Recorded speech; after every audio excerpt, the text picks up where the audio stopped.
Yeah, it's Travis. Let's talk about how to have masculine body language. So, what is masculine body language? Well, it projects to people dominance, confidence, and protection. This body language makes less people try to mess with you. It signals that you will fight back if you're aggravated and you will protect yourself.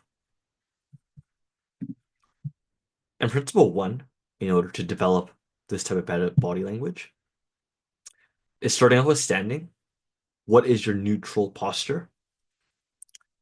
So I tell a lot of guys that you need to have a wide stance. Your feet should be equally spread, like your shoulders. Back straight and chin up. Always look up, not down. It shows confidence and shows you're a lot more alert within your surroundings. Hands to your side. Crossing your arms signals you're not wanting to be approached, but also you're not as confident as someone who has their hands to their side and in a very neutral posture. Principle two is walking. You should walk slow with long strides and let your arms sway from side to side. It's also the way you're walking and how you're taking longer strides, as well as walking slowly. It makes it harder for you to lose balance if someone tries to shove you or push you from behind, because you have that more of a stable posture by taking those long strides. You might also be wondering, hands in my pocket, hands in the hoodie pocket, hands in your pant pocket. I do believe that it makes you appear more laid back and mysterious. But don't do this in bad neighborhoods or neighborhoods where there are a lot of crack addicts or just people you don't want to mess with. It makes it a lot harder for you to defend yourself.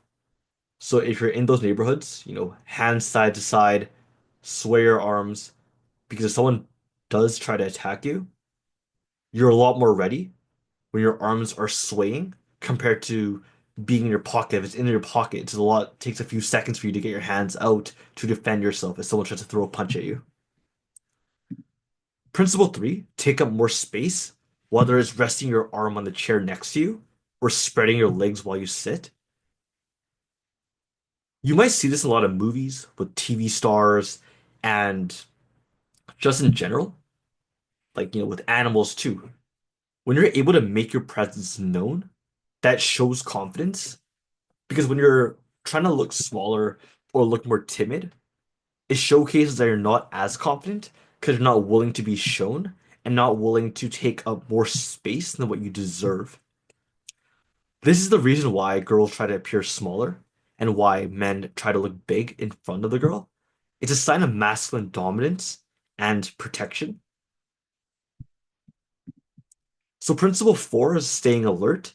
You should always be looking around and staying vigilant in case of danger. So, if someone attacks you, at least you were prepared to defend yourself.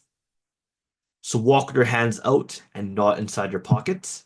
Like I mentioned, it's easier to defend yourself from a punch when you're able to slap that hand off or also getting into a fighting stance. And you should also walk closer to the street while accompanying your girlfriend, a woman.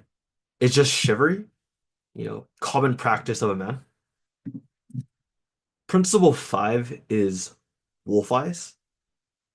So wolf eyes are essentially intense and predatory eyes when with the wolf. Basically tells people to not fuck with you. You develop it from being in those rough neighborhoods growing up, but it does help when you're walking by tough neighborhoods.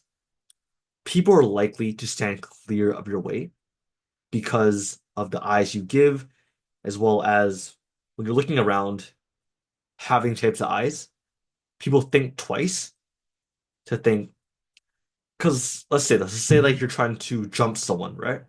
You see some guy walking by. If he's looking down, hand in his pocket, maybe hands crossed, and doesn't look very confident, if you're trying to rob someone, you're most likely going to rob him over someone that has their eyes very vigilant, has that stare of "don't fuck with me" or "I'm in a very bad mood."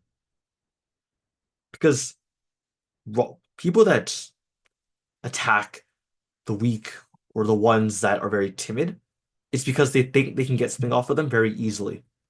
But if you appear strong, maybe even stronger than what you think you are, people think twice. You can be very small, but if you appear strong, they will think twice about messing with you. And humans are like animals. We show dominance through our eyes. If you look down, you're more likely to be disrespected and pressed. But if you look up, you're likely to fight back if someone else tries to disrespect you and shows you're not afraid. Principle six is attention. So if you want to show full attention to someone, you could lean in and make strong eye contact with them.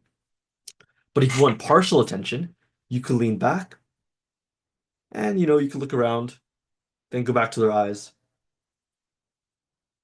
Partial attention is more of when you want to convey that sort of aloofness. You're not really paying attention that much. Could also signal disrespect.